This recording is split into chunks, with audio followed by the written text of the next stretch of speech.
بسم اللہ الرحمن الرحیم نحمده ونصلی علی رسوله الکریم اما بعد۔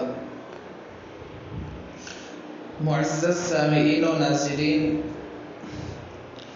محرم الحرام کے فضائل و مسائل کے سلسلے میں تیسری قسط آپ حضرات کے خدمت میں موجود ہیں۔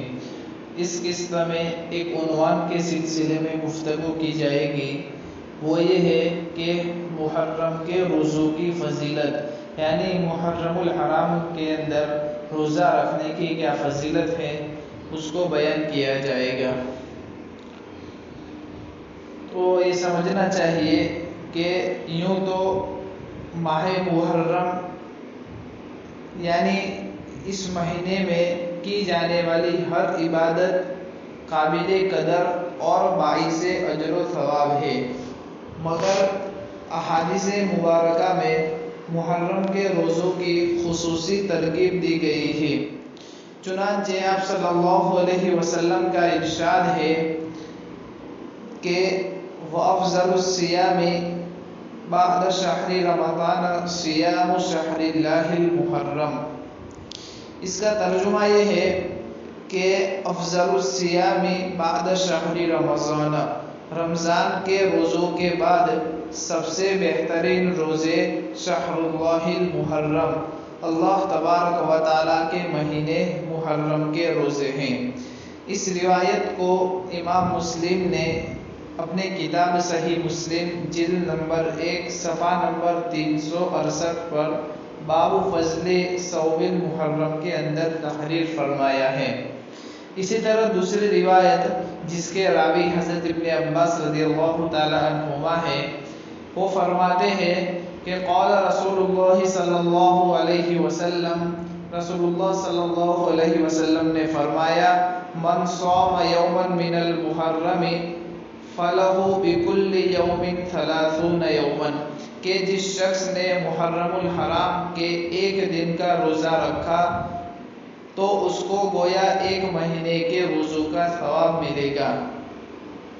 یہ روایت غنیۃ الطالبین کے اندر جلد نمبر صفحہ نمبر 314 میں لکھی ہوئی ہے۔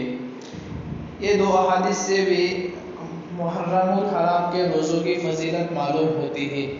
اسی طرح اس ماہ کے تمام دن اور تمام ایام میں سے اللہ تبارک و تعالیٰ نے جس کو عزت بخشی ہے اور جو اللہ کے نزدیک ایک بہت ہی اہم اور ممتاز مقام رکھتا ہے، وہ یوم عاشوراء ہے۔ یہ بہت سے فضائل کا حامل اور نیکیوں کے حصول کا بہترین دن اور بہترین ذریعہ ہے۔ اس سلسلے میں نبی اکرم صلی اللہ علیہ وسلم نے فرمایا وَصِيَامُ يَوْمِ عَاشُورَاءَ أَحْتَسِبُ عَلَى اللَّهِ أَن يُكَفِّرَ السَّنَةَ الَّتِي قَبْلَهُ۔ اس کا ترجمہ یہ ہے کہ جو شخص عاشوراء کے دن کا روزہ رکھتا ہے تو اللہ تبارک و تعالیٰ اس کے گزشتہ سال کے گناہ معاف فرما دیتے ہیں۔ احتسب علی اللہ ان یکفر السنۃ التی قبلہ، اللہ تبارک و تعالیٰ اس کے گزشتہ سال کے روزے اس کے گناہ معاف فرما دیتے ہیں۔ یہ روایت بھی امام مسلم نے اپنی کتاب صحیح مسلم جلد نمبر 1 صفحہ نمبر 367 پر باب استحباب صیام 3 ایام کے اندر لکھی ہوئی ہے۔ اب یہاں رک کر ایک بات سمجھنی چاہیے جو بہت نہایت اہم ہے اور اکثر لوگ اس میں غلطی کرتے ہیں۔ اس حدیث میں لکھا ہے ان یکفر السنۃ التی قبلہ، کہ اللہ تبارک و تعالیٰ گزشتہ ایک سال کے گناہ معاف فرماتے ہیں۔ تو یہ جو اللہ تبارک و تعالیٰ گناہ معاف فرماتے ہیں، اور اسی طرح تمام احادیث میں جو گناہ معاف کرنے کی فضیلت وارد ہوئی ہے، تو ان تمام سے صغائر اور چھوٹے گناہ اور صغیرہ گناہ مراد ہوتے ہیں۔ کبیرہ اور کبائر گناہ فضائل سے معاف نہیں ہوتے، بلکہ کبائر کو معاف کرانے کے لیے توبہ کرنا ضروری ہے۔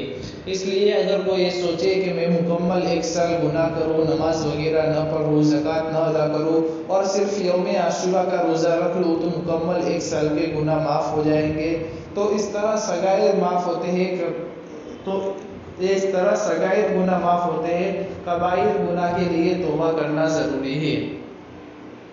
اسی طرح اصل عنوان پر ایک دوسری روایت بیان کر دوں جو حضرت عبداللہ ابن عباس رضی اللہ تعالیٰ عنہما نے بیان فرمایا ہے کہ ما رأیت النبی صلی اللہ علیہ وسلم یتحرى صیام یوم فضلہ علی غیرہ الا هذا اليوم یوم عاشوراء وهذا الشہر یعنی شہر رمضان۔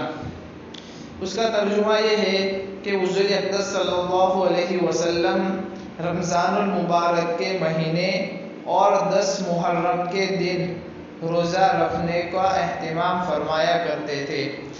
اس روایت کو بھی امام بخاری رحمۃ اللہ علیہ نے اپنی کتاب صحیح بخاری میں جلد نمبر 1 صفحہ نمبر 268 پر باب صیام یوم عاشوراء میں تحریر فرمایا ہے۔ ایک بات بطور نوٹ یاد رکھے کہ اہل ایمان کو اللہ تبارک و تعالیٰ نے یہود کی مخالفت کا حکم دیا ہے، اور اس 10ویں محرم کا روزہ چونکہ یہود بھی رکھتے ہیں، اس لیے کہ اس سے پہلے والی قسط میں بیان کیا گیا ہے کہ محرم کا مہینہ زمانہ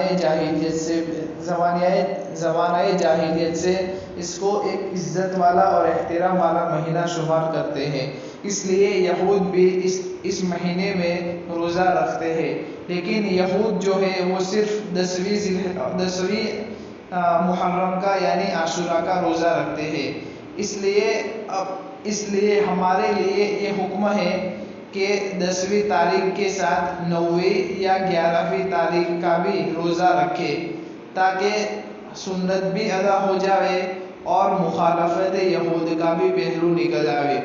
جیسا کہ اس سلسلے میں حضرت عبداللہ بن عباس رضی اللہ تعالیٰ عنہ کی ایک روایت ہے جو فرماتے ہیں قال رسول اللہ صلی اللہ علیہ وسلم صوموا یوم عاشوراء وخالفوا فیہ الیہود وصوموا قبلہ یوما بعدہ یوما۔ اس روایت کو مسند احمد میں جلد نمبر 1 صفحہ نمبر 241 پر بیان کیا ہے۔ اس کا ترجمہ یہ ہے کہ تم عاشوراء کا روزہ رکھو، صوموا یوم عاشوراء، تم عاشوراء کا روزہ رکھو، وخالفوا فیہ الیہود، اور یہود کی مخالفت کرو، وصوموا قبلہ یوما او بعدہ یوما، اور اس سے ایک دن پہلے یا بعد کا روزہ بھی رکھو۔ تو یہ روزہ رکھنے کا حکم اس لیے دیا گیا تاکہ یہود کی مخالفت کی جائے۔ یہاں تیسری قسط ختم ہو رہی ہے، اب انشاءاللہ اگلے قسط میں اور مضمون آگے بیان کیا جائے گا، جس میں عاشوراء کے دن اہل و عیال پر وسعت سے خرچ کرنے کا کیا حکم ہے اس کو بیان کیا جائے گا۔ السلام علیکم ورحمۃ اللہ وبرکاتہ۔